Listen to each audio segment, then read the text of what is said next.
a pedirles de que abran sus Biblias en Marcos capítulo 13. Marcos capítulo 13.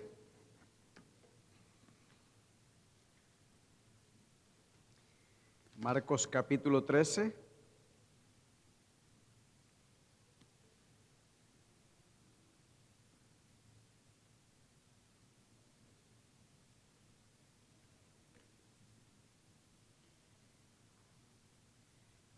Marcos capítulo 13, vamos a leer el versículo 24 hasta el 29, y dice de la siguiente manera: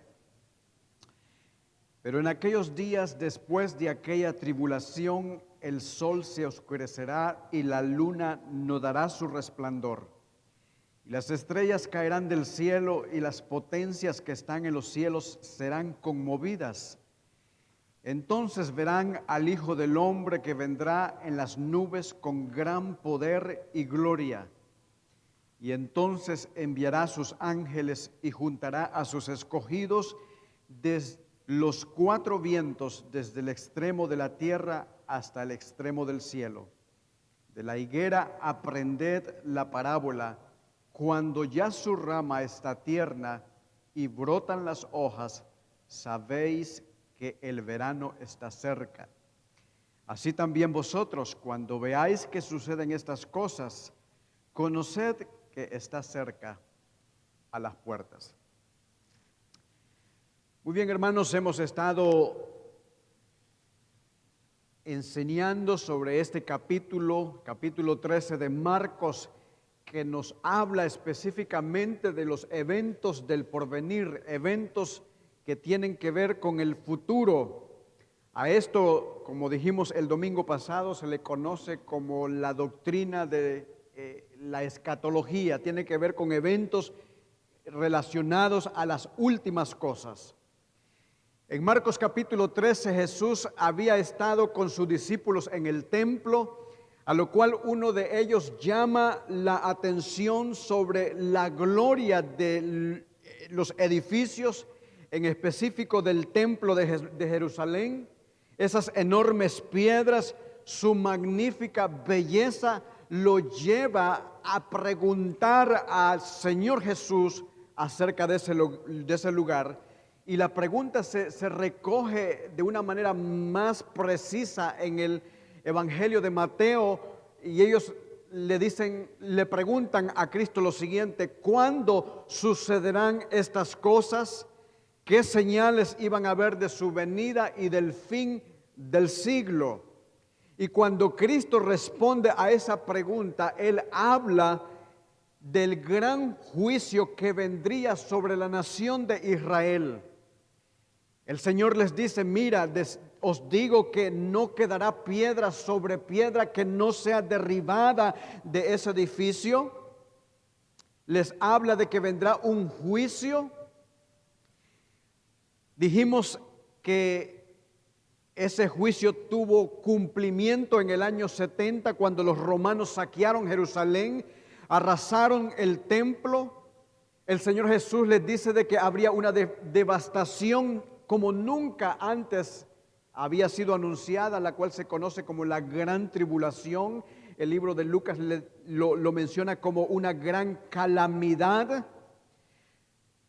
Y todas estas cosas el Señor claramente estaba diciendo de que iban a ocurrir en esa generación, en la generación presente de los discípulos.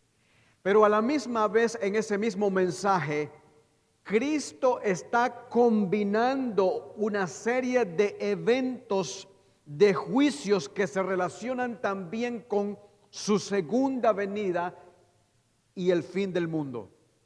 Al parecer, lo que nosotros vemos en este capítulo 13 es que estos eventos comienzan a entrelazarse durante el discurso que el Señor da en el Monte de los Olivos. Nosotros observamos que Él empieza a hablar de ese juicio hasta el versículo 23. Habla particularmente de ese juicio que vendría sobre esa nación, sobre los judíos, pero también habían elementos relacionados con su segunda venida y del fin del mundo el cual se comienzan a mencionar en el versículo 24. Acontecimientos que tendrán lugar en un futuro próximo, en el que se comienza a hablar del gran día del Señor y de su pronto regreso. ¿Cómo sabemos nosotros que Cristo está hablando de algo diferente a partir del versículo 24? Y el asunto es que hay un par de pistas que se mencionan en esa porción de la Escritura, y preste atención a lo que dice el versículo 24, lo cual nos va a introducir un enfoque totalmente diferente. El versículo 24 comienza diciendo, pero en aquellos días después de aquella tribulación. El Señor comienza a anunciar que vendrían acontecimientos, lo cual vamos a explicar detalladamente un poco más adelante. Pero la otra pista importante es la que leemos en el versículo 26 y versículo 27 sobre la venida del Hijo del Hombre. Él vendrá de tal manera que toda persona lo verá. Eso es lo que dice la Escritura. Él vendrá y va a reunir a sus elegidos desde los cuatro vientos, es decir, de todos los rincones de este planeta. Pero estas cosas de que todo ojo le verá y de que Él enviará a sus ángeles a llamar a sus escogidos, son cosas que no han pasado.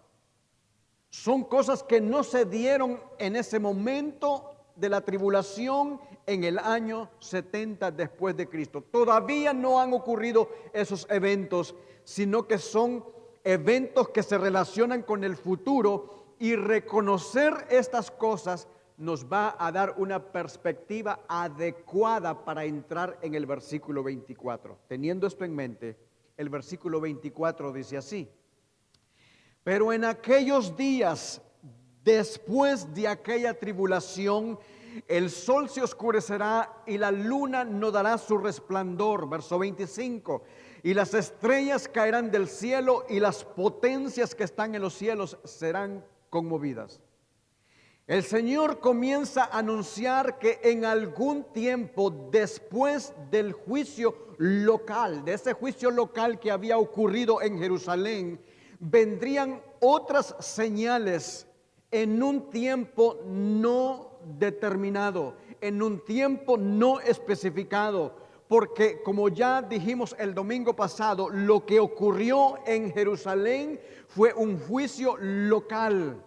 Fue el juicio de Dios sobre la incredulidad y la rebeldía de ese pueblo, que no solo habían puesto a Cristo en la cruz, sino que después, cuando los apóstoles les tocó llevar el mensaje del evangelio, cuando ellos predicaron el evangelio, también lo rechazaron.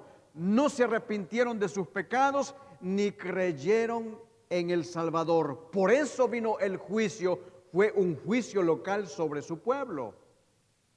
Pero ahora Cristo comienza a hablar de un juicio más amplio, un juicio que vendrá sobre todas las naciones.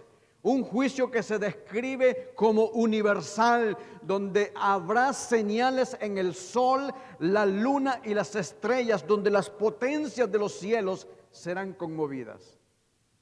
Pero antes de avanzar sobre estos versículos, hermanos, antes de entrar en más detalle, quiero decir lo siguiente. En cuanto a las posturas escatológicas relacionados con los eventos futuros, entre los más grandes estudiosos, entre los más grandes teólogos, existen diferencias de posturas, de creencia en cuanto a estas cosas. Unos interpretan los eventos como algo que ya pasó, otros lo interpretan como que está pasando y otros como que pasará en un futuro. Y esto no debe crear en el pueblo del Señor un ambiente de divisionismo ni de críticas destructivas, porque en cuanto a la venida del Señor, Cristo dijo lo siguiente, que el día y la hora nadie lo sabe, sino solo mi Padre que está en los cielos. ¿Estamos claros en eso? Partiendo de aquí, hermanos, cuando hablamos de la segunda venida de Cristo, no espere que alguien dé una fecha exacta de la venida del Señor, porque no la hay. Claramente la Escritura está diciendo que del día y la hora nadie lo sabe, ni aun los ángeles, sino solo mi Padre. Por eso debemos mantenernos en lo que la Escritura claramente nos enseña y abrazar lo que está claramente. Lo que Jesús está hablando aquí, hermanos, es que ocurrirán una serie de eventos que pasarán antes de su venida. Y al observar la Escritura, nosotros notamos que el Señor está utilizando un lenguaje del Antiguo Testamento que era muy común en los profetas para describir un juicio venidero. En el Antiguo Testamento nosotros encontramos pasajes como en Isaías capítulo 13, versículo 9. Abra su Biblia si es que no se pasa acá, pero en Isaías capítulo 13, versículo 9 dice lo siguiente, el profeta hablando. He aquí el día de Jehová viene, terrible y de indignación y ardor de ira, para convertir la tierra en soledad y raer de ella a sus pecadores. Verso 10, mira que es algo de lo que Cristo está anunciando. Por lo cual las estrellas de los cielos y sus luceros no darán su luz, y el sol se oscurecerá al nacer, y la luna no dará su resplandor. Verso 11, y castigaré al mundo por su maldad y a los impíos por su iniquidad, y haré que cese la arrogancia de los soberbios y abatiré la altivez de los fuertes. ¿De quién estaba hablando el profeta? Hermanos, esta fue una profecía contra la caída del imperio babilónico, donde Dios iba a castigar a la nación por haber oprimido al pueblo de Israel. Pero a la misma vez está hablando de un juicio final y está hablando del regreso de nuestro Señor Jesucristo. Así es que el Antiguo Testamento, hermanos, habla también de lo que Cristo está anunciando aquí.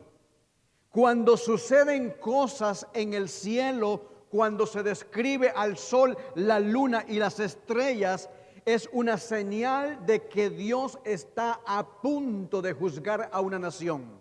Dios está a punto de juzgar a las naciones, a punto de juzgar a toda la tierra y de traer juicio. Lo que estos pasajes nos enseñan, hermanos, es que habrán perturbaciones cósmicas, como los eclipses solares que nosotros conocemos. Habrán señales en el sol, la luna y las estrellas. Cristo está utilizando un lenguaje utilizado en el Antiguo Testamento, un lenguaje profético para darnos a entender que viene un tiempo de juicio para las naciones. Habrá un tiempo de alteración del orden natural, de lo que estamos acostumbrados a ver. Señales en el cielo, un cataclismo universal. Y cuando esto ocurra, el juicio está a punto de comenzar. Pero hay una parte importante, hermanos, que también debemos considerar, y esto nos va a dar una pista clara de cuándo es el momento de la venida, de la aparición de nuestro Señor Jesucristo. Se encuentra en Lucas capítulo 21, donde se describe el mismo mensaje del Monte de los Olivos. Lucas capítulo 21, versículo 23, hablamos de esto el domingo pasado. Ay de las que estén encinta y de las que críen en aquellos días, porque habrá gran calamidad en la tierra e ira, mira cómo dice este pasaje, sobre este pueblo. Y esto fue lo que dijimos el domingo pasado, que ira gran calamidad, tribulación sobre este pueblo se refería a Jerusalén. Verso 24, caerán a filo de espada y serán llevados cautivos a todas las naciones. Esta parte, hermanos, ha ocurrido a través de las edades. Dice la Escritura que después del año 70 los discípulos fueron dispersados por todo el imperio romano. Fueron perseguidos y muchos de ellos también fueron matados. Es por eso que dice el versículo 24, caerán a filo de espada, serán llevados cautivos a todas las naciones. Esto ha pasado, hermanos, a través de toda la historia. Pero la parte final de este versículo 24 es la pista, la cual dice, y Jerusalén será hollada por los gentiles, preste atención, hasta que los tiempos de los gentiles se cumplan. Hasta que los tiempos de los gentiles se cumplan. ¿Quiénes son los gentiles? Las demás naciones aparte de Israel. El punto aquí, hermanos, es que Jerusalén sería hollada por los gentiles, vendrían los romanos, tomarían posesión de esa ciudad. Los discípulos están siendo dispersados y en esa dispersión ellos comienzan a predicar el evangelio a los gentiles. El punto aquí es que se abre una puerta para que el evangelio sea predicado a todos los gentiles.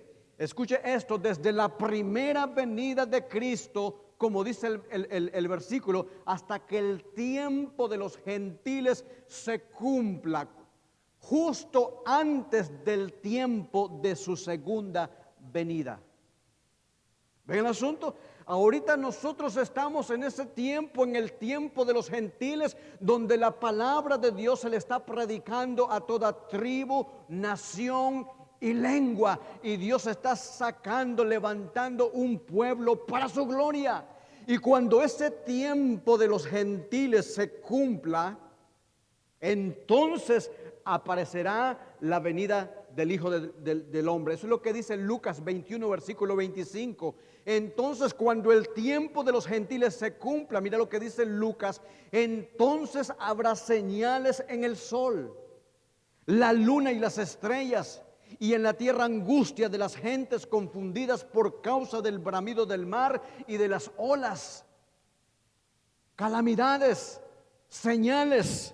Verso 26, desfalleciendo los hombres por el temor y la expectación de las cosas que sobrevendrán en la tierra, porque las potencias de los cielos serán conmovidas. Verso 27, entonces cuando comiencen a pasar todas esas cosas, verso 27, entonces verán al Hijo del Hombre que vendrá en una nube con poder y gran gloria.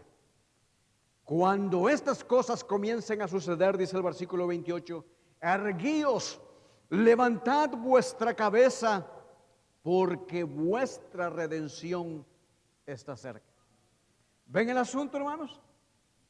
Dejémonos de inventar fechas de la venida del Señor, porque claramente Cristo nos está diciendo cómo sucederán estas cosas, qué señales habrá de su venida y el tiempo de su venida. Ahora, ¿alguien puede saber cuándo será el cumplimiento de estas cosas? No, solamente Dios el Padre. Cuando comiencen a suceder estas cosas, es en ese momento que vendrá el Hijo del Hombre. Dice Marcos capítulo 13, versículo 26, entonces, después que hayan acontecido todas estas cosas, entonces verán al Hijo del Hombre que vendrá en las nubes con gran poder y gloria. Es hasta el versículo 26 que se habla de la segunda venida de Cristo. Hasta entonces es que se verá al Hijo del Hombre venir en las nubes. Y nosotros sabemos, hermanos, que Jesús se refirió a su venida más de una vez. Muchas veces Él lo menciona en la Escritura. Mateo capítulo 24, versículo 30 dice, entonces aparecerá la señal del Hijo del Hombre en el cielo, y entonces lamentarán todas las tribus de la tierra y verán al Hijo del Hombre viniendo sobre las nubes del cielo con poder y gran gloria. Todos los discípulos están escribiendo lo mismo, inspirados por el Espíritu Santo de Dios.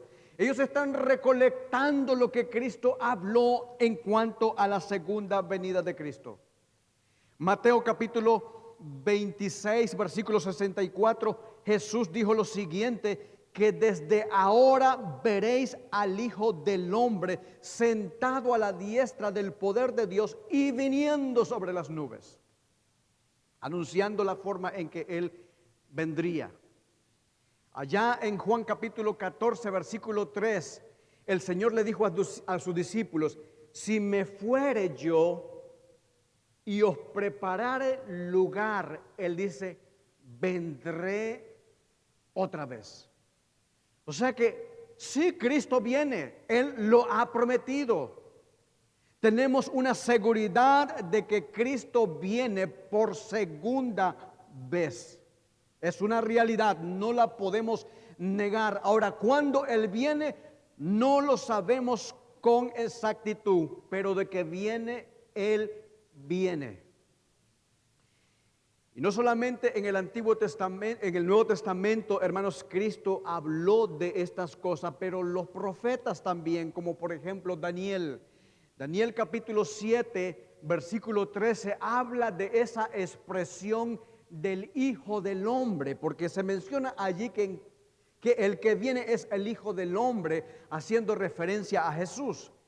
En Daniel capítulo 7, versículo 13 dice: miraba yo en la visión de la noche, y he aquí con las nubes del cielo venía uno como hijo de hombre, que vino hasta el anciano de días, y le hicieron acercarse delante de él.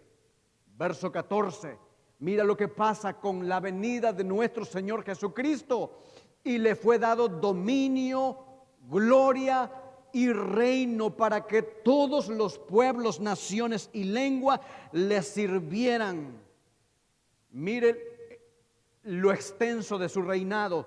Su dominio es dominio eterno que nunca pasará, y su reino uno que no será destruido. ¿De quién está hablando el profeta Daniel? Daniel, hermanos, está hablando de nuestro Señor Jesucristo y del mismo evento que se está mencionando allí en Marcos capítulo 13. El profeta ve a uno como el Hijo del Hombre, haciendo una referencia a la persona de Cristo. Él describe de que se le da autoridad, se le da gloria, poder soberano. Daniel lo describe como un gobernante en el cual su reino nunca será destruido. Y Jesús, hermanos, cumple exactamente el cumplimiento de esa profecía. El reino de Jesús tiene un reino, hermanos. Para que exista un reino tiene que haber un pueblo y una nación. Y desde el momento en que Cristo vino a la tierra, Él comenzó, hermanos, a llamar a su pueblo, a formar una nación santa. Él tiene un incontable número de personas dentro de su reino. Y su reino, dice la Escritura, no tendrá fin. Ustedes han visto a través de la historia cómo el enemigo, Satanás, ha tratado de parar, de detener el avance del evangelio, pero nunca ha tenido éxito, porque hay una promesa de que el evangelio de Cristo nunca se detendrá, no tendrá fin, es un reino eterno. Y lo glorioso de esto, hermanos, es que nosotros somos parte de ese reino, el cual nunca será destruido. Hermanos, es por eso que más adelante en el versículo 31 de Marco, creo que es que dice: el cielo y la tierra pasarán, pero mis palabras no van a pasar. Mis palabras se van a cumplir. Queremos ahondar un poco más sobre ese reino. En el Evangelio de Marcos, capítulo 1, versículo 15, el Señor venía predicando y diciendo lo siguiente: que el tiempo se ha cumplido, dice el Señor, el reino de Dios se ha acercado. Otras versiones de la Escritura dice, el reino de Dios está entre vosotros.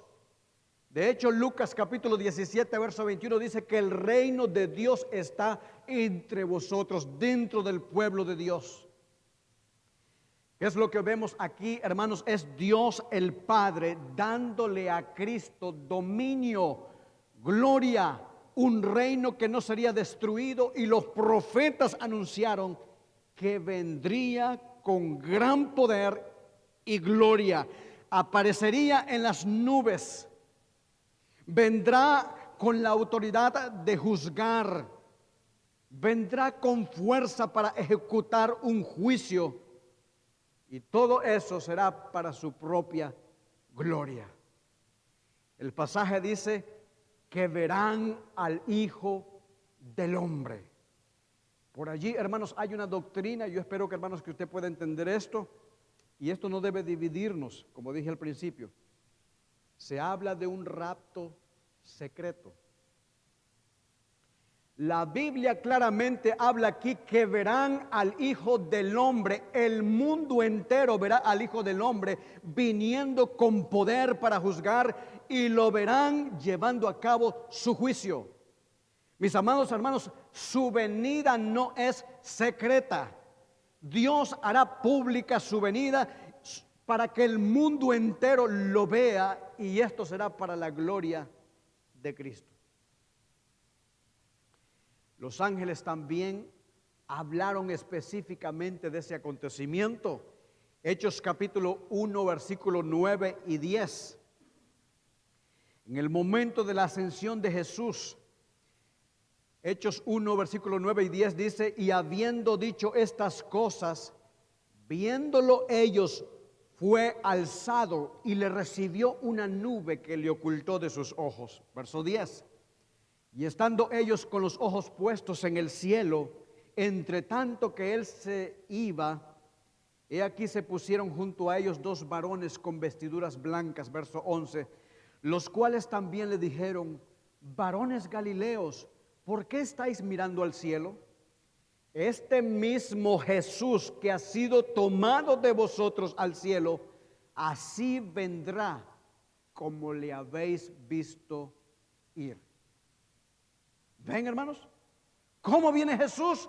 De la misma manera que ellos lo vieron partir al cielo. Será un regreso visible, un regreso corporal y personal, y será un regreso glorioso. ¿Saben por qué? Porque dice la Escritura allá en Mateo 16, versículo 17, que Cristo vendrá en la gloria de su Padre con sus ángeles. Es decir, hermanos, este Jesús que ascendió a los cielos visiblemente, volverá visiblemente en las nubes, y lo veremos cara a cara. Cara a cara. Hermanos, se acerca ese glorioso día en que nosotros como pueblo, como su pueblo, veremos a nuestro Rey con nuestros propios ojos. Si bien es cierto que nosotros oramos a Dios el Padre y no tenemos en nuestra mente una imagen de Él, porque Él es espíritu, no sabemos cómo es Él.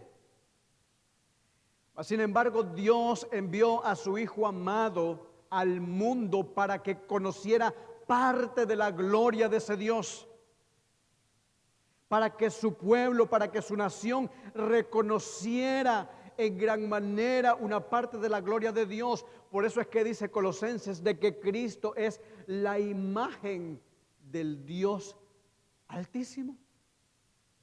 En una ocasión Cristo dijo: el que me ha visto a mí, ha visto al Padre.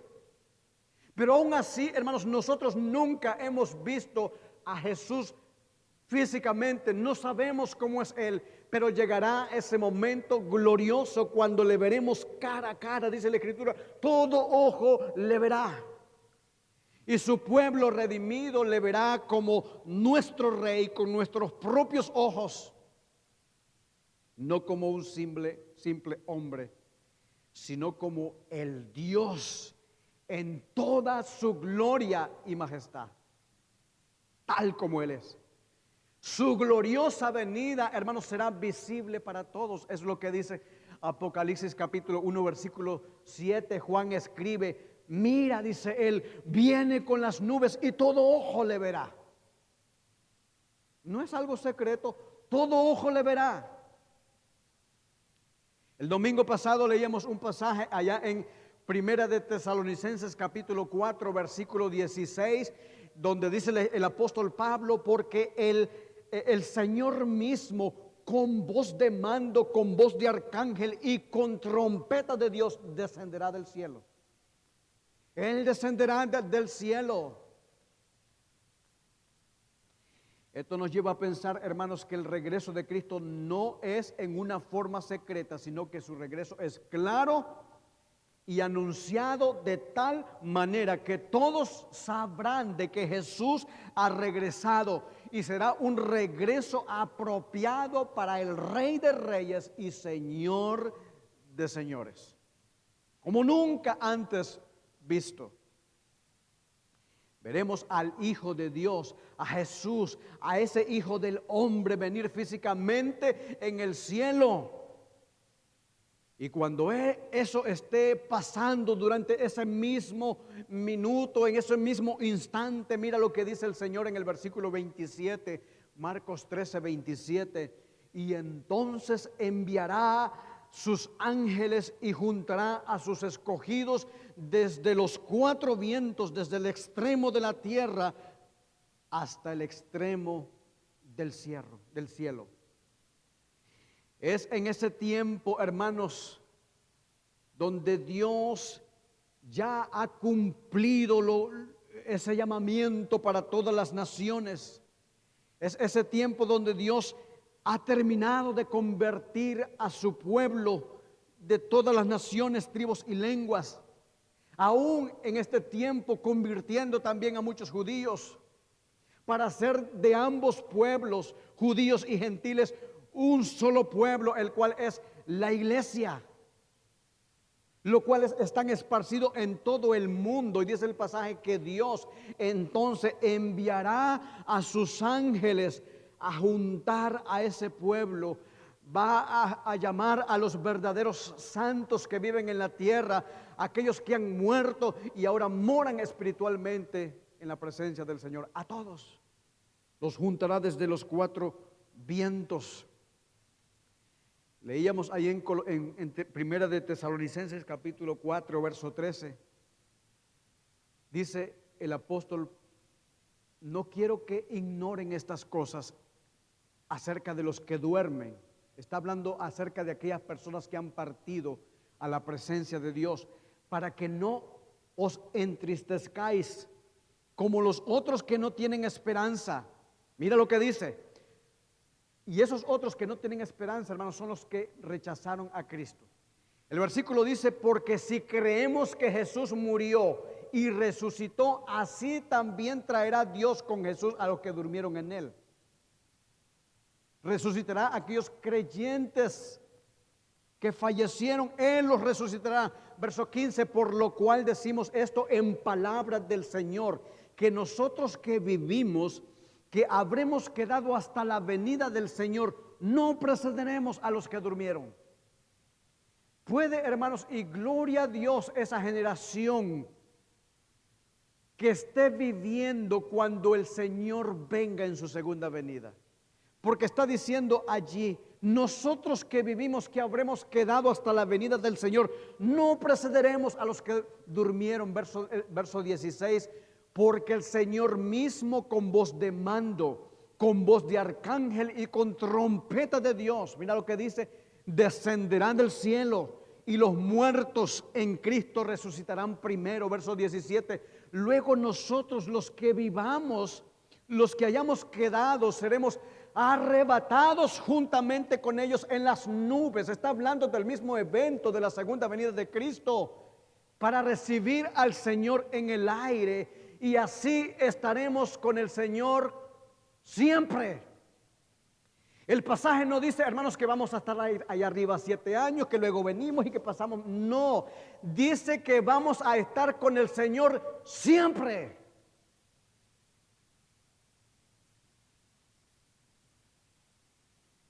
Verso 18, por tanto, alentaos los unos a los otros con estas palabras. Entonces, hermanos, el pasaje de Marcos nos está diciendo que el Señor enviará a sus ángeles a juntar a los escogidos de los 4 vientos, es decir, de todos los rincones de la tierra. Él enviará a sus ángeles para llamar a su pueblo redimido. Ninguno faltará de ellos. ¿Y con qué propósito lo hará? Para anunciar públicamente su restauración, para dejar claro al mundo entero que estos son suyos, que ese pueblo que recogerá son los que le pertenecen.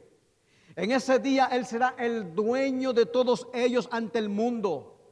Él dirá, ellos son aquellos por los que yo di mi vida, por los que murió, por los que resucitó, por los que intercedió. De hecho, el pasaje dice que enviará a sus ángeles a llamar a sus elegidos, a los que amó, a los que redimió, a los que predestinó, a los que llamó, a los que justificó, a los que glorificó. En ese día el Padre, hermanos, o Cristo dirá a Dios el Padre, a los que me distes, ninguno de ellos se perdió. A los que me diste, nadie los pudo arrebatar de mi mano. Ninguno se perderá. En ese día, hermanos, todos los elegidos que Dios ha escogido desde antes de la fundación del mundo serán reunidos, serán presentados a Jesús, tanto los grandes como los pequeños, los famosos como los desconocidos. Ninguno de los que Dios ha elegido para la salvación se perderá. Aún aquellos hermanos en Cristo que están allá por el Amazonas, en la jungla de cualquier nación, donde nosotros menos pensemos que pueda haber un cristiano, ninguno de ellos se perderá. Porque Dios enviará a sus ángeles a los rincones de la tierra, a todas las partes, y llamará a sus elegidos. No faltará nadie, nadie se quedará atrás cuando llegue el día del Señor. Cuando seamos llamados, como dice ese canto, hermanos, cuando allá se pase lista a mi nombre, yo feliz responderé. Allí estaremos presentes todo el pueblo de Dios, todos los vivos, todos los que murieron creyendo en Cristo serán elevados a la gloria. Ese será un día único en la historia, no habrá otro día como ese.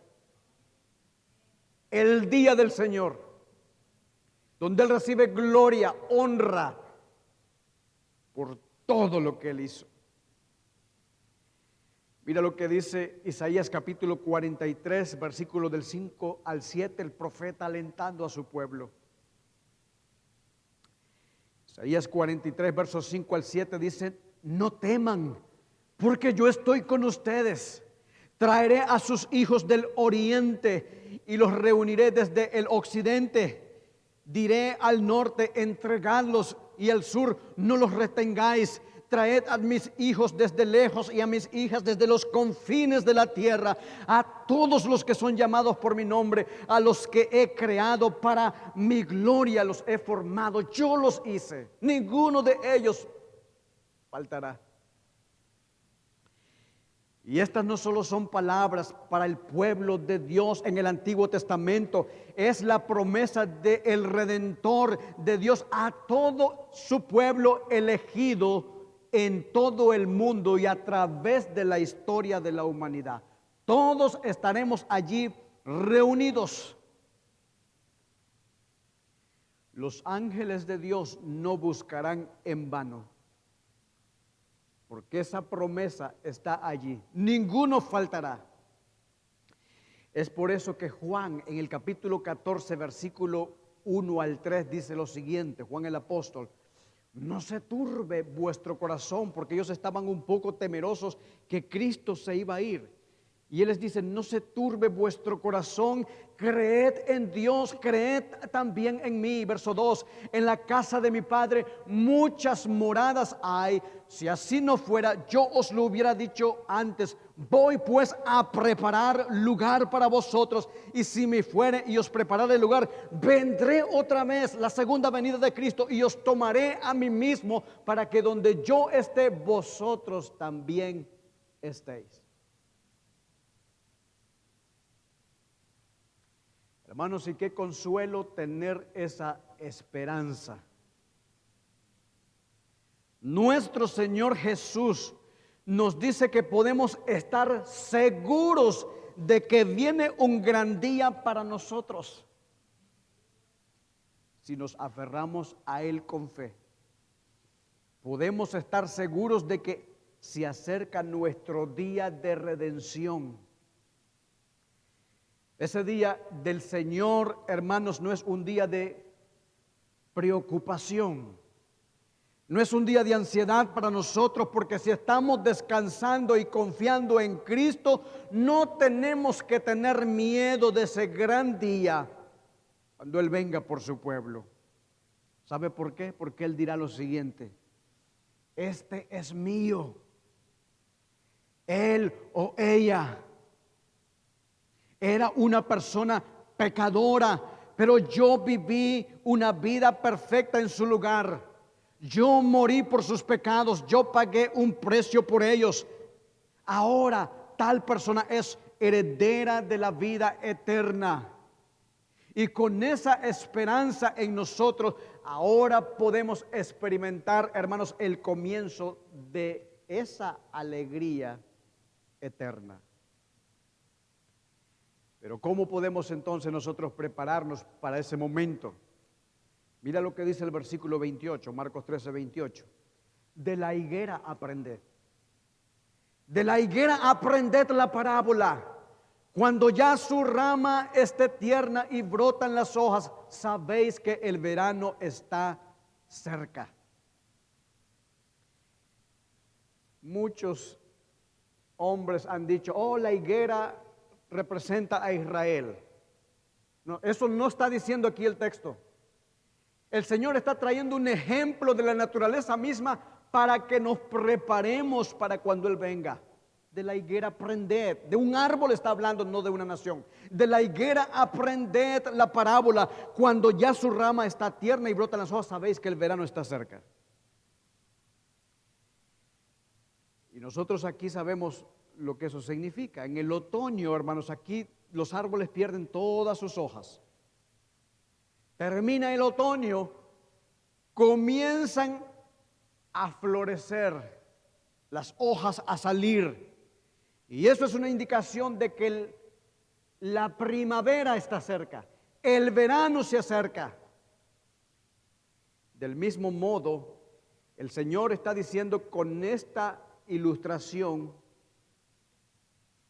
que cuando empecemos a notar las señales que Él ya ha descrito anteriormente, antes de la venida del Señor, sabed entonces que la venida del Señor está cerca. Cuando veáis todas las señales que yo he mencionado antes, guerras, rumores de guerra, hambre, pestilencia, convulsiones entre nación contra nación, cuando vean cataclismos, cuando vean señales en el sol, la luna y las estrellas, sabed que el verano está cerca, sabed que el momento de la venida del Señor está a las puertas.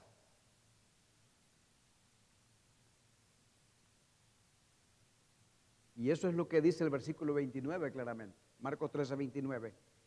Así también vosotros, cuando veáis que suceden estas cosas, conoced que está cerca, a las puertas. A las puertas. ¿Qué es lo que hemos mencionado hasta aquí, hermano? Que tras un periodo indefinido de gran tribulación en cualquier parte de esta tierra, Jesús va a regresar físicamente. No regresará como vino por primera vez montado en un asno. En el Antiguo Testamento se anunciaba de un rey que vendría, que sería ungido, un hijo de David, un profeta, el cual sería más grande que Moisés. Su primera venida fue como un esclavo obediente a la voluntad de Dios el Padre. Él vino a dar su vida como expiación por los pecados de su pueblo elegido. En su humanidad Él tuvo la tentación de abatirse en el huerto de Getsemaní, mas sin embargo Él superó ese momento y dijo: no se haga mi voluntad, oh Padre, sino la tuya. Él se humilló, dice Filipenses, haciéndose obediente hasta la muerte y muerte de cruz. Esa fue su primera venida, que también fue anunciada por todos los profetas. Pero en su segunda venida, hermanos, será totalmente diferentes. En su segunda venida los hombres verán al Hijo de Dios. Los hombres quedarán espantados por haber rechazado a aquel a quien Dios el Padre les envió para que lo recibieran, para que abrazaran el Evangelio. Él vendrá en las nubes con gran poder y gran gloria. Mira lo que dice Apocalipsis 19, versículo 11 en adelante. Entonces vi el cielo abierto. Y Apocalipsis, hermanos, habla de la victoria de Cristo sobre el mundo. Entonces vi el cielo abierto y aquí un caballo blanco, y el que lo montaba se llamaba Fiel y Verdadero, y con justicia juzga y pelea. Sus ojos eran como llama de fuego, había en sus cabezas muchas diademas y tenía un nombre escrito que ninguno conocía sino él mismo. Verso 13, estaba vestido de una ropa teñida en sangre y su nombre es el Verbo de Dios. Verso 14, y los ejércitos celestiales, vestidos de lino finísimo, blanco y limpio, le seguían en caballos blancos, y de su boca salió una espada aguda para herir con ella las naciones, y él las regirá con vara de hierro, y él pisa el lagar del vino del furor y de la ira del Dios Todopoderoso. Verso 16, y en su vestidura y en su muslo tiene escrito este nombre: Rey de Reyes y Señor de Señores. La victoria de Cristo sobre Satanás, la victoria de Cristo será vista como nunca antes. Un espectáculo, hermanos, que no debemos perderlo si somos parte del pueblo de Dios. Porque en ese mismo día sus elegidos serán para estar para siempre con el Señor. En ese mismo día también Él viene con una espada a traer juicio a las naciones, donde apartará a las ovejas de los cabritos, y a sus ovejas llamará y dirá: venid benditos de mi Padre, heredad el reino preparado para vosotros desde antes de la fundación del mundo. Y a aquellos otros les dirá: nunca los conocí, y recibirán el castigo eterno. Mientras esperamos, hermanos, la venida de Cristo, nuestras mentes tienen que estar orientadas a Cristo. Tenemos que apartar nuestras mentes de los deseos pecaminosos y volverlas a Cristo, poner nuestra vista, nuestra mirada en las cosas celestiales. Así es como la Escritura nos enseña a estar en guardia. Velad, dice el Señor, porque la venida de Cristo está a las puertas. Él viene a juzgar a los vivos y a los muertos. No sabemos cuándo, pero sí sabemos que lo hará. Y nos ha enseñado a estar preparados. Él quiere, hermanos, que lo miremos en nuestro tiempo con los ojos de la fe y vivamos para Él.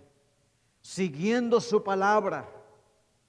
Y mientras eso pasa, mientras hagamos todas estas cosas, podemos esperar con ansias su regreso, porque será un día de gloria para Él y un día o un gran día también para nosotros. Será un día, hermanos, en el que alabaremos con alegría, viendo al Señor, y donde todas nuestras esperanzas serán realidad.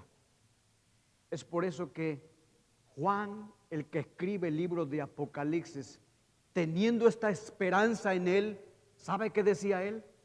Sí, ven, Señor Jesús. Oh, hermanos, ¿acaso no anhelamos nosotros la venida del Señor? Gloria a Dios, hermanos.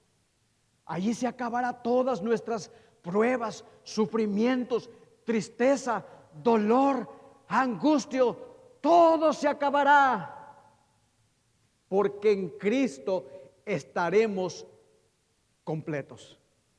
Nada nos faltará.